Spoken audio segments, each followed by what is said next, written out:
Friends, कैसे हो आप सब? आई होप सब बहुत अच्छे होंगे। सबकी पढ़ाई भी काफी अच्छी चल रही होगी। जिसको और अच्छा बनाने के लिए आ गई हैं आपकी अपनी Khushboo ma'am, biology master teacher at Vedantu. तो आज के सेशन में आपके फाइनल पेपर को मैं लीक करने वाली हूँ, जिसमें गारंटीड ये सारे के सारे आपके कॉम्पिटेंसी बेस्ड क्वेश्चंस आने वाले हैं।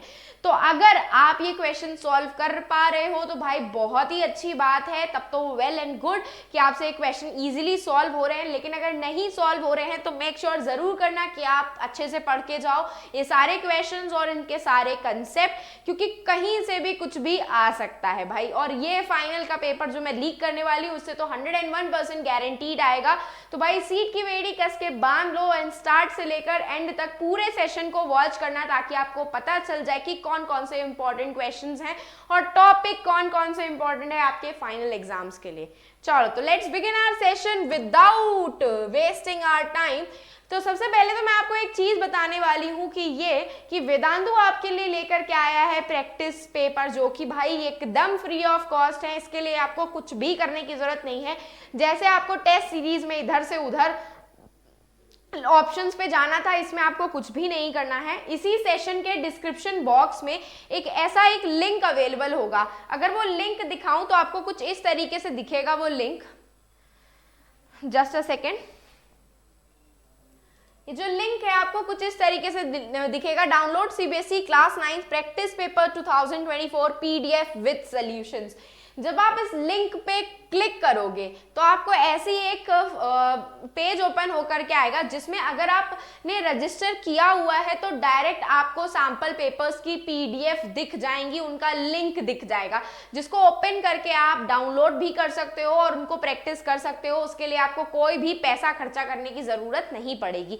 लेकिन अगर आपने रजिस्टर नहीं किया है इन सब के लिए तो बस आपको कुछ करना नहीं है। जब ये पेज ओपन होगा तो यहाँ पे अपना फोन नंबर डालना और फोन नंबर के साथ एक ओटीपी आएगा, वो ओटीपी से रजिस्टर कर लेना। सारे के सारे लिंक आपको दिख जाएंगे, जिसमें 3 सैंपल पेपर्स प्रैक्टिस पेपर आपको इंग्लिश के, 3 आपको एसएसटी के, 3 साइंस के और 3 मैथ्स के मिल जाएंगे। इवन हिंदी के भी प्रैक्टिस पेपर अवेलेबल हैं, जिसको आप फ्री ऑफ कॉस्ट प्रैक्टिस कर सकते हो। तो भाई इतनी अच्छी अपॉर्चुनिटी मत मिस करो। सारा टाइम यही पूछते रहते हो कि mock test paper practice paper चाहिए, तो भाई यहाँ पे प्रैक्टिस पेपर अवेलेबल हो रहे हैं, तो आप इनको प्रैक्टिस कर सकते हो। कुछ भी आपको एज सच करने की जरूरत नहीं है, बस आपको इस लिंक पे क्लिक करके रजिस्टर करना है और आप इसको प्रैक्टिस कर सकते हो। चलो तो let's begin our session with a प्यारा सा, जस्ट अ सेकेंड,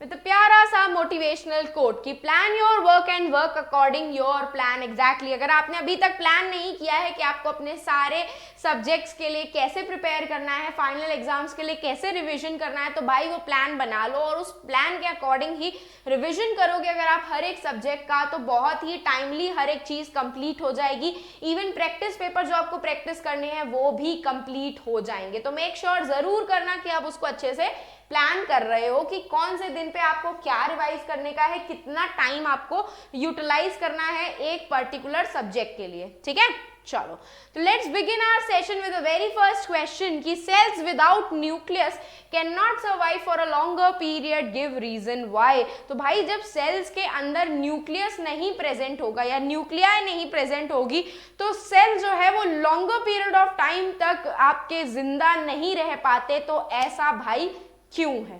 तो you all know that nucleus क्या होता है? कंट्रोल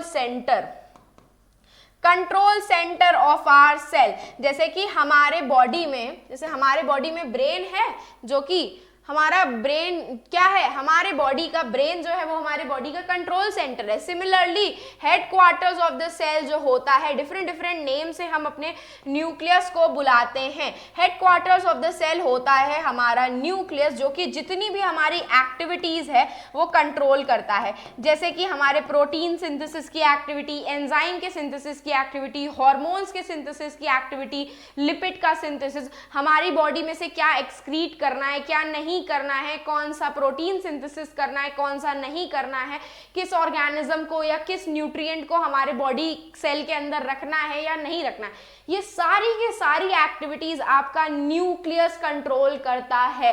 जैसे हमारे बॉडी का पूरा ऑल ओवर फंक्शन हमारा ब्रेन कंट्रोल करता है, सिमिलरली हमारे एक सेल का फंक्शन जो होता है वो न्यूक्लियस कंट्रोल करता है। तो भाई ऑब्वियस सी बात है, अगर आपके सेल्स के अंदर न्यूक्लियस नहीं रहेगा तो वो कोई भी टाइप की एक्टिविटी नहीं परफॉर्म कर पाएगा। जैसे कि एंडोप्लाज्मिक रेटिकुलम को कौन देगा कमांड? आपका न्यूक्लियस कमांड देता है कि तुम क्या करो, प्रोटीन की सिंथेसिस करो, ठीक है, या फिर किसकी सिंथेसिस करो, लिपिड्स की सिंथेसिस करो।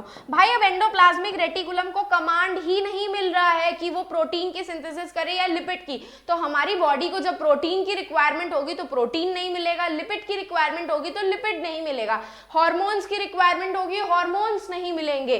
भाई तो ये सारे फंक्शंस क्या हो जाएंगे, रिटार्ड हो जाएंगे। तो ये सारे फंक्शंस क्या हो जाएंगे, रिटार्ड हो जाएंगे। इसीलिए जो सेल्स होते हैं अगर उसके अंदर न्यूक्लियस नहीं प्रेजेंट होता तो वो काफी लॉन्गर पीरियड ऑफ टाइम तक सरवाइव नहीं कर पाएगा। तो भाई nucleus is the most important cell organelle in the cell. It contains DNA जो जेनेटिक मटेरियल होता है और सारी ही कंट्रोलिंग और डायरेक्टिंग जो होती है एक्टिविटीज की वही करवाता है। न्यूक्लियोलस जो होता है आपका वो साइट ऑफ आरएनए सिंथेसिस रहता है और डीएनए का रेप्लिकेशन भी कराता है। रेप्लिकेशन का मतलब कॉपी करना, रेप्लिकेशन का मतलब कॉपी करना। न्यूक्लियोलस और किसकी सिंथेसिस करता है, राइबोसोम्स की भी सिंथेसिस करता है। तो भाई राइबोसोम्स की सिंथेसिस नहीं होगी तो प्रोटीन की भी सिंथेसिस नहीं हो पाएगी। तो एज अ रिजल्ट जो न्यूक्लियस होगा वो बहुत सारे आपके मेजर रोल परफॉर्म करता है जो आपके सेल्स के अंदर नहीं हो पाएंगे और धीरे धीरे सेल की डेथ हो जाएगी और वो नहीं सरवाइव कर पाएगा आपके लॉन्गर पीरियड ऑफ टाइम तक। आया समझ में? कौन कौन इस क्वेश्चन को सॉल्व कर पाया? आई होप क्वेश्चन को सब लोग सॉल्व कर पाए होंगे क्योंकि क्वेश्चन बहुत ही इजी था, बहुत ही बेसिक सा था कि न्यूक्लियस अगर नहीं रहेगा तो हमारा सेल क्यों नहीं सरवाइव करता है। ठीक है, moving ahead with the next question. After washing the clothes for a longer time, the skin of the fingers appear to shrink. सिकुड़ जाती हैं आपकी उंगलियां, आपके फिंगर्स की जो स्किन होती है वो काफी ज्यादा श्रिंक हो जाती है। तो इसका रीजन कोई मुझे बता सकता है कि क्या हो सकता है? कि भाई इतना सारा पानी तो हमारे बॉडी के बाहर प्रेजेंट है, तो भाई पानी हमारे सेल के अंदर से बाहर कैसे जा रहा है? बाहर तो पानी बहुत सारा है, स्टिल हमारे स्किन के अंदर से पानी निकल करके जा रहा है। तो हमारी ही तो पानी अंदर स्किन के अंदर आना चाहिए ना, हमारी उंगलियां तो स्वेल हो जानी चाहिए, लेकिन यहाँ पे तो हमारी फिंगर्स क्या हो जा रही हैं, श्रिंक हो जा रही है। तो ये अपोजिट चीज कैसे हो रही, कोई बता सकता है?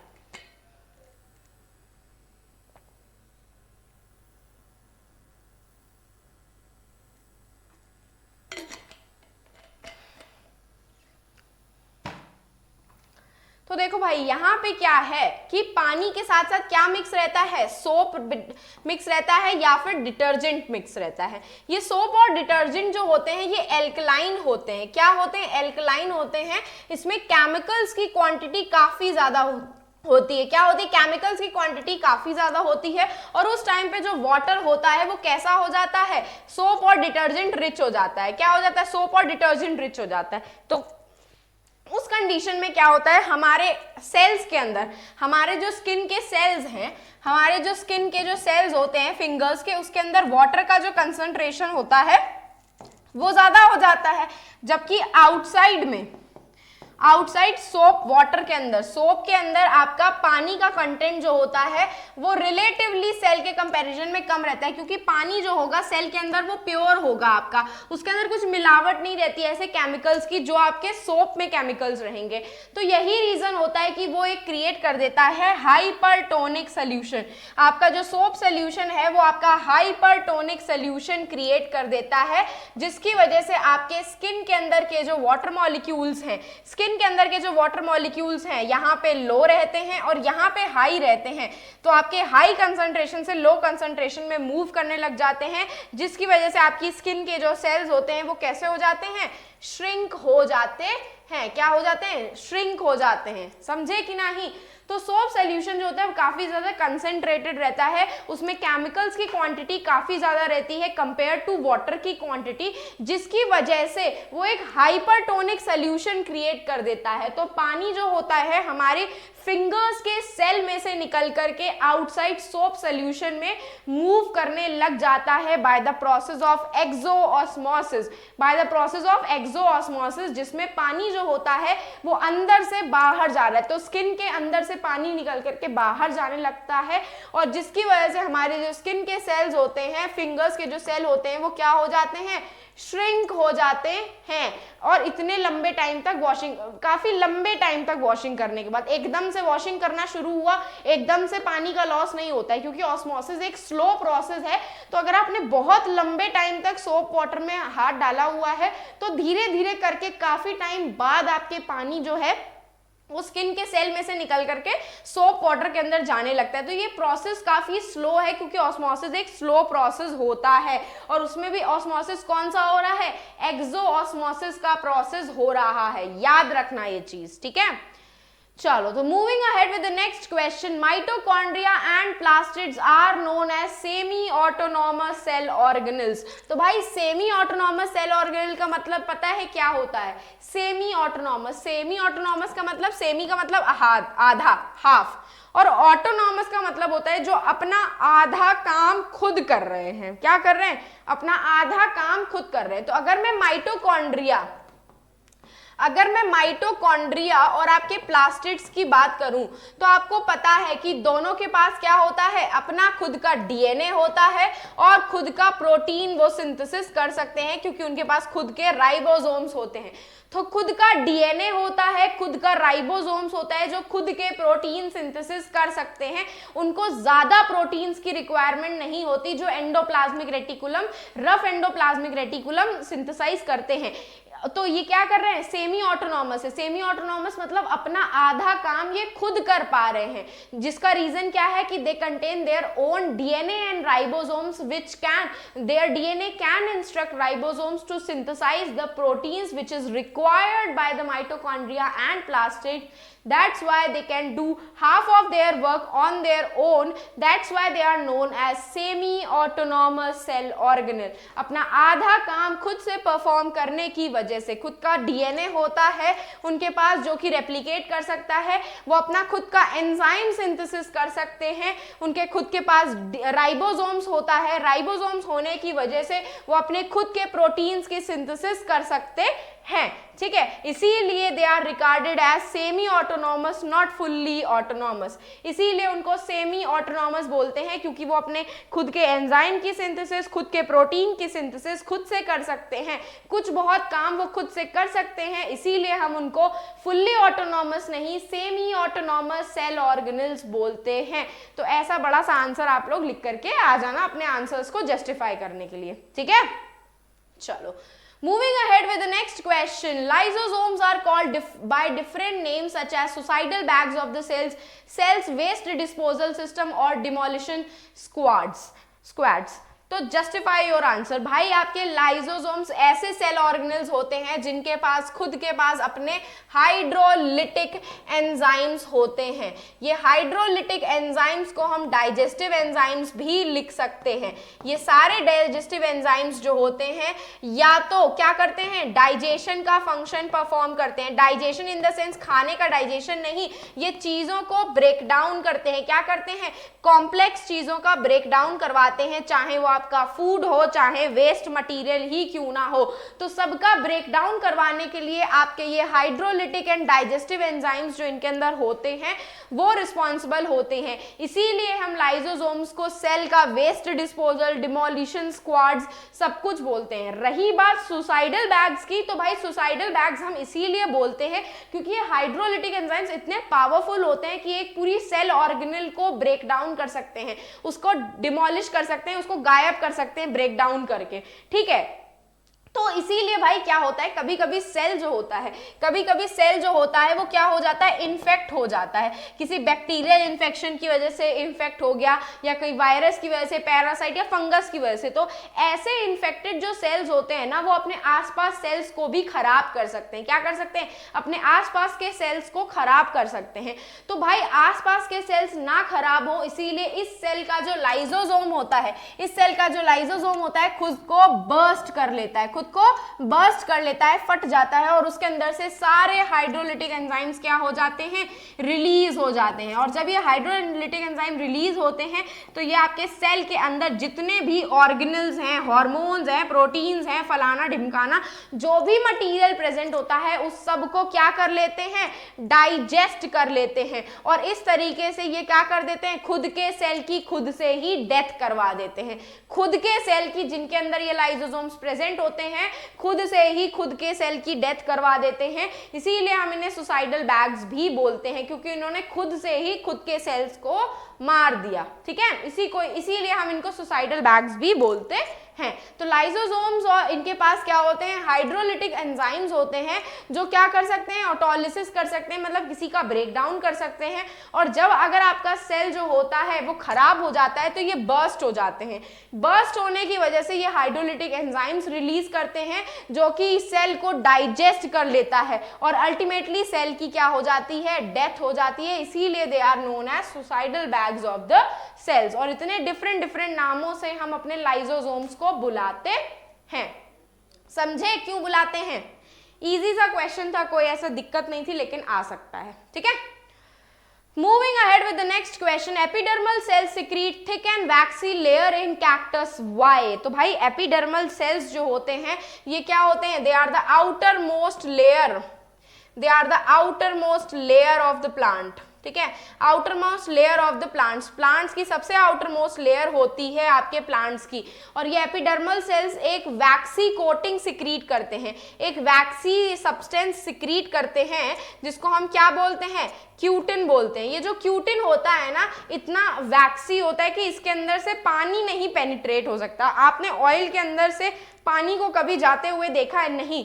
तो भाई ये थिक और वैक्सी कोटिंग जो होती है ना क्यूटिन की, ये पानी को अंदर नहीं एंटर करने देती है, या प्लांट के अंदर जो पानी है उसको बाहर नहीं निकलने देती है। तो प्लांट के अंदर जो पानी होता है वो बाहर नहीं निकल सकता, किस प्रोसेस के थ्रू, ट्रांसपिरेशन प्रोसेस के थ्रू। ठीक है, तो अब भाई ये वैक्सी लेयर का फंक्शन ये हो गया कि ये ट्रांसपिरेशन को क्या करती है, स्टॉप करती है, रोकती है। अब भाई अगर आपका जो कैक्टस है ये कहाँ पे रहता है, डेजर्ट्स में रहता है। तो डेजर्ट में इतनी एक्सट्रीम हीट होने की वजह से, एक्सट्रीम हीट होने की वजह से आपका जो ट्रांसपिरेशन का प्रोसेस है, आपका जो प्लांट्स में ट्रांसपिरेशन का प्रोसेस है वो क्या हो सकता है, एनहांस हो सकता है, बढ़ सकता है। तो इसी ट्रांसपिरेशन प्रोसेस को रोकने के लिए, इसी ट्रांसपिरेशन प्रोसेस को रोकने के लिए, वाटर लॉस को रोकने के लिए एपिडर्मल के जो सेल्स होते हैं, प्लांट की जो आउटर मोस्ट लेयर होती है वो वैक्सी कोटिंग सिक्रीट करती है, जिसको हम क्यूटिन बोलते हैं, ताकि डेजर्ट में जहां पे इतनी एक्सट्रीम हीट है, पानी की कमी होती है, वहां पे वो वाटर लॉस को कैक्टस के प्लांट्स में प्रिवेंट कर सके। ठीक है, कैक्टस के प्लांट में पानी के लॉस को through the process of transpiration prevent कर सके। इसीलिए आपके जीरोफिटिक मतलब ऐसे प्लांट्स जो कि डेजर्ट कंडीशंस में रहते हैं, जो डेजर्ट कंडीशन में रहते हैं, उनकी एपिडर्मल लेयर एक थिक और वैक्सी लेयर सिक्रीट करती है, जिसको हम क्यूटिकल बोलते हैं, क्यूटिन की होती है, जो क्यूटिन, काइटिन नहीं, क्यूटिन की होती है। This layer closes the stomata and prevents water loss by the transpiration process, जिसकी वजह से कैक्टस प्लांट जो होता है इतने वाटर डेफिशिएंट एरिया में, वाटर डेफिशिएंट एरिया मतलब डेजर्ट कंडीशन में भी सरवाइव कर पाता है। क्या कर पाता है, सरवाइव कर पाता है। आया समझ में? इजी था ये क्वेश्चन, ज्यादा डिफिकल्ट नहीं था। चलो, moving ahead with the next question, the body of baby is soft and becomes harder as the baby grows, justify your statement। तो भाई जैसे जैसे बेबी ग्रो होने लगता है उसकी जो बॉडी होती है वो सॉफ्ट से हार्ड होने लग जाती है।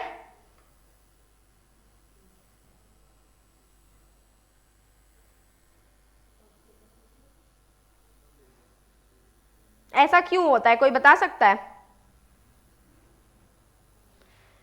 कि बेबी की जो बॉडी होती है वो धीरे धीरे करके सॉफ्ट होती है लेकिन धीरे धीरे करके हार्ड होने लग जाती है, ऐसा क्यों होता है?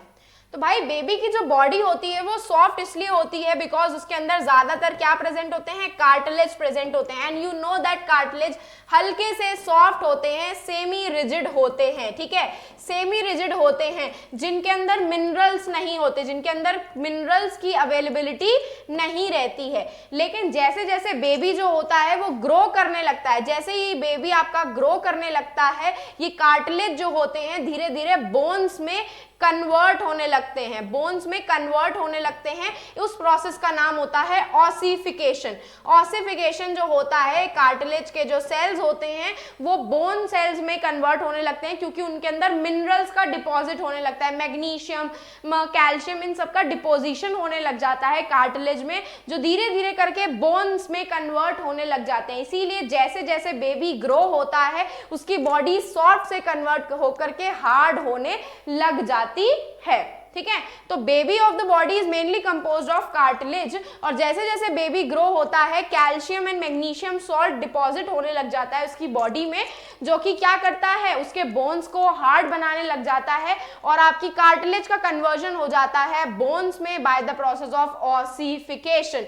By the process of ossification bones जो होते हैं आपके बेबी के कार्टिलेज जो होते हैं बर्थ के टाइम पे वो धीरे धीरे करके मैग्नीशियम एंड कैल्शियम की डिपोजिशन की वजह से बोन्स में कन्वर्ट होने लगते हैं। उस प्रोसेस का नाम होता है ऑसिफिकेशन। उस प्रोसेस का क्या नाम होता है, ऑसिफिकेशन।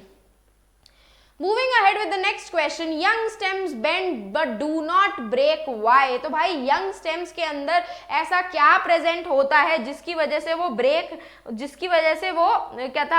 नहीं होती जब आप उसको बेंड करते हो, ठीक है, बेंड करते हो। तो भाई अगर आप बेंड कर रहे हो तो कहीं ना कहीं वो क्या है, फ्लेक्सिबल है, कहीं ना कहीं फ्लेक्सिबल है, तभी तो वो बेंड हो जा रही है। और फ्लेक्सिबल होने की वजह से वो क्या हो रही है, ब्रेक नहीं हो रही हैं। क्या हो रही है, ब्रेक नहीं हो रही है। एंड मुझे ये बताओ कि यंग स्टेम में ऐसा कौन सा टिश्यू प्रेजेंट होता है जो कि आपके यंग स्टेम को फ्लेक्सिबल बनाता है? क्या बनाता है, आपके यंग स्टेम को फ्लेक्सिबल बनाता है। कौन बनाता है आपके यंग स्टेम को flexible? Very good, collenchyma. Collenchyma जो कि आपका सिंपल परमानेंट टिश्यू है। क्या है कॉलेनकाइमा? एक सिंपल परमानेंट टिश्यू है, ठीक है। ये कॉलेनकाइमा जो होता है सिंपल परमानेंट टिश्यू होता है, ये आपके प्लांट को फ्लेक्सिबल बनाता है। क्या बनाता है, फ्लेक्सिबल बनाता है, जिसकी वजह से अगर वो बेंड भी हो रहा होता है इधर उधर तो वो ब्रेक नहीं होता है। क्या होता है, ब्रेक नहीं होता है, टूटता नहीं है, क्योंकि इन यंग स्टेम्स के अंदर कॉलेनकाइमा प्रेजेंट होता है जो कि उनको फ्लेक्सिबिलिटी प्रोवाइड करता है, जिसकी वजह से आप उनको अगर फोल्ड भी करते हो, ऐसे बेंड भी करते हो तो वो ब्रेक नहीं होती हैं, टूटती नहीं है, ठीक है। तो उसका रीजन ये हुआ कि in young stem the tissue that gives flexibility and tensile strength to the plant is collenchyma. Living tissue होता है, थिकन कॉर्नर्स होती हैं, सेल्यूलोज से बनी होती हैं, ये मैकेनिकल सपोर्ट भी प्रोवाइड करती हैं और साथ साथ में यंग प्लांट को फ्लेक्सिबिलिटी भी प्रोवाइड करती हैं। इसीलिए जब आप उनको बेंड करते हो तो वो जो है ब्रेक नहीं होती है, क्योंकि वो उनको मैकेनिकल स्ट्रेंथ भी प्रोवाइड कर रहा है और फ्लेक्सिबिलिटी भी प्रोवाइड कर रहा है। समझे कि नहीं? चलो moving ahead with the next question, why does our skin shiver during the winters? हम ठंडी में क्यों कड़कड़ाते हैं? तो भाई हमारी स्किन जो होती है वो शिवर क्यों करने लगती है विंटर्स के टाइम पे? तो कोई रीजन बता सकता है इसका?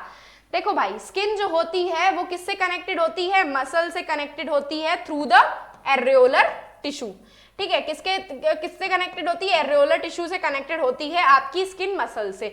अब ये जो मसल्स है ना, ये बहुत ही ज्यादा रैपिड कॉन्ट्रैक्शन एंड रिलैक्सेशन करती हैं। क्या करती हैं, रैपिड कॉन्ट्रैक्शन एंड रिलैक्सेशन करती हैं, जिसकी वजह से क्या होता है, हीट जनरेट होती है हमारी बॉडी में। क्या होती है, हीट जनरेट होती है हमारी बॉडी में। हम बहुत ज्यादा काम करेंगे अपनी मसल से, स्केलेटल मसल से, तो हमारी बॉडी गर्म होने लग जाती है, हीट अप होने लग जाती है। इसीलिए भाई हमारी स्किन जो होती है शिवर करने लग जाती है, क्योंकि शिवरिंग से हमारी जो मसल्स होती हैं वो बहुत ही ज्यादा रैपिड कॉन्ट्रैक्शन एंड रिलैक्सेशन करती हैं, ताकि हमारी बॉडी में क्या जनरेट हो, हीट जनरेट हो, और ये हीट से हमको क्या मिले, गर्मी, हाई गर्मी मिले किस कंडीशन में, विंटर्स की सिचुएशन में। तो स्किन जो होती है शिवर इसलिए करती है क्योंकि अंडरनीथ में जो मसल्स होती हैं वो रैपिड कॉन्ट्रैक्शन एंड रिलैक्सेशन कर रही होती हैं, जिसकी वजह से हीट जनरेट होती है और हमको ऐसा लगता है कि हम विंटर्स में शिवर कर रहे हैं, क्योंकि ये हीट आपको क्या प्रोवाइड करती है,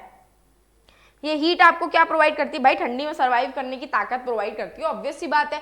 तो ड्यूरिंग शिवरिंग मसल्स जो होती हैं कॉन्ट्रैक्ट एंड रिलैक्स करती हैं, जिससे large amount of heat produce होती है और ये हीट हमारी बॉडी को गर्म रखती है, इसीलिए हम ड्यूरिंग द विंटर्स हमारी स्किन इतनी ज्यादा कड़कड़ाती है, शिवर करती है, ठंडी हाई ठंडी। ठीक है, चलो moving on to the next question, why do we sweat when we do physical exercise. भाई हमको इतनी ज्यादा स्वेटिंग क्यों होती है जब हम फिजिकल एक्सरसाइज कर रहे होते हैं। तो भाई देखो, हमारे जब हम फिजिकल एक्सरसाइज कर रहे होते हैं तो अभी मैंने आपको बताया हमारी मसल्स जो हैं क्या करती हैं, रैपिड कॉन्ट्रैक्शन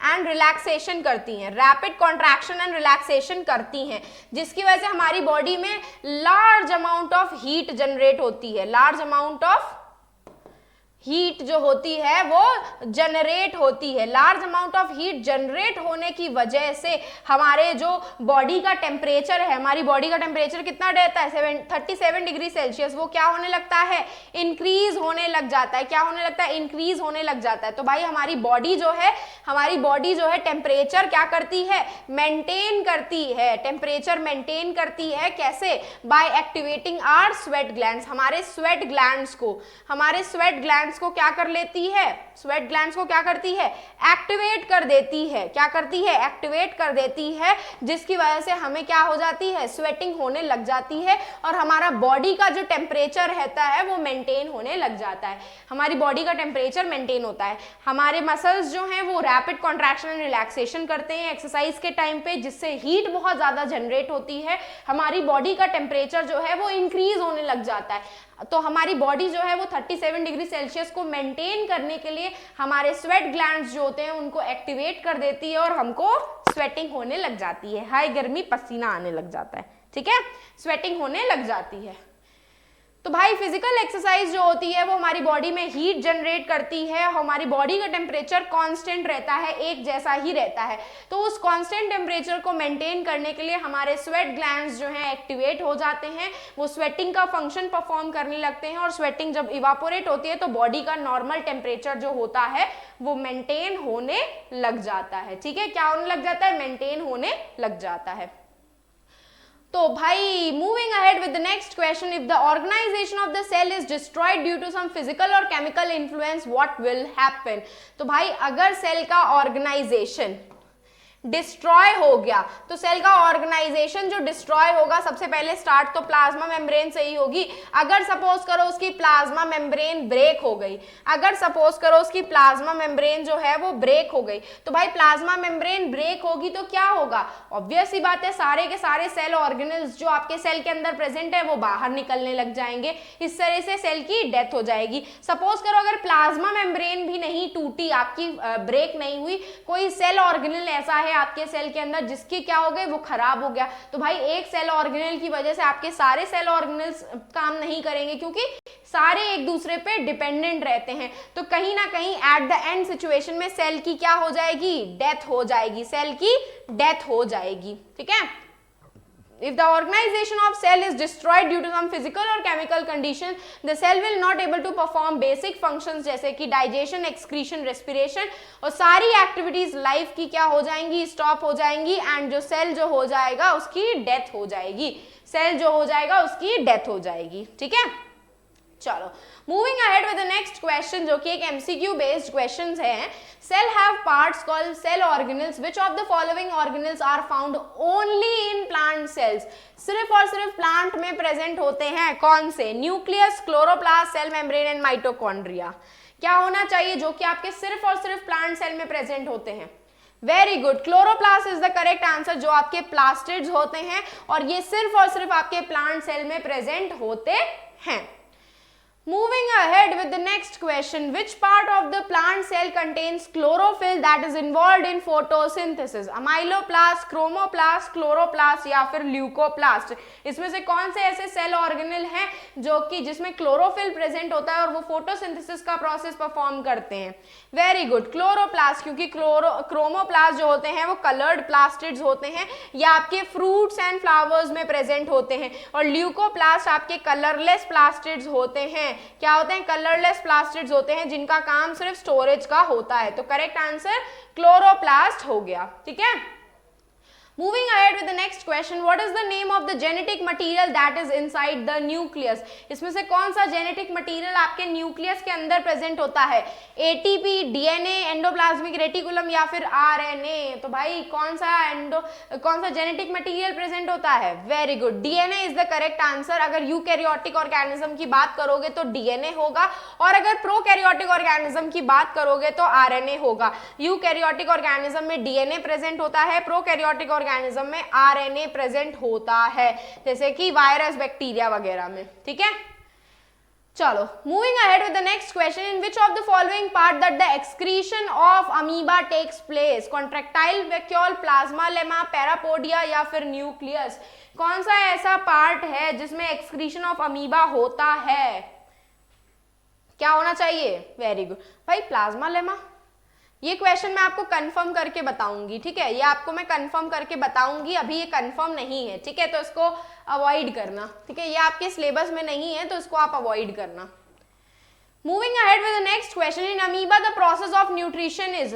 जो न्यूट्रिशन का प्रोसेस होता है अमीबा में वो पैरासिटिक होता है, सेप्रोफिटिक होता है, होलोजोइक होता है या होलोफिटिक? पैरासाइट्स आपको पता है जो आपके दूसरे बॉडी के ऊपर रहते हैं। सेप्रोफिटिक ऑर्गेनिजम्स जो होते हैं वो डेड एंड डिकेइंग मैटर को खाते हैं, गले हुए सड़े इंसान डेड और डिकेइंग मैटर को खाते हैं, जबकि होलोजोइक जो होता है वो सॉलिड फूड को खाते हैं। कहते हैं जैसे हम लोग होलोजोइक न्यूट्रिशन पे बेस्ड हैं, तो अमीबा जो होता है वो होलोजोइक होता है क्योंकि वो सॉलिड फूड पार्टिकल को खाता है, जैसे कि हम अनाज का दाना, रोटी, चावल ये सब खा रहे हैं जो कि एक सॉलिड फूड है। तो करेक्ट आंसर जो होगा वो सी होगा। So this was end of our session. तो भाई मेक श्योर जरूर करना कि आप ये सारे क्वेश्चंस अच्छे से फाइनल के लिए प्रिपेयर करके जा रहे हो, और अगर आपको इस सेशन की पीडीएफ चाहिए तो जल्दी से जल्दी जरा टेलीग्राम चैनल को ज्वाइन कर लो, जिसका लिंक आपके सेशन के डिस्क्रिप्शन बॉक्स में अवेलेबल है। एंड मेक श्योर जरूर करना कि लाइक, शेयर एंड सब्सक्राइब कर दो सेशन को। और अगर आपको मुझे पर्सनली फॉलो करना है तो आप मुझे इंस्टाग्राम पे फॉलो कर सकते हो, खुशबू_भाटिया मेरा इंस्टाग्राम का अकाउंट है। जाते जाते लाइक, शेयर एंड सब्सक्राइब कर देना। Bye and take care.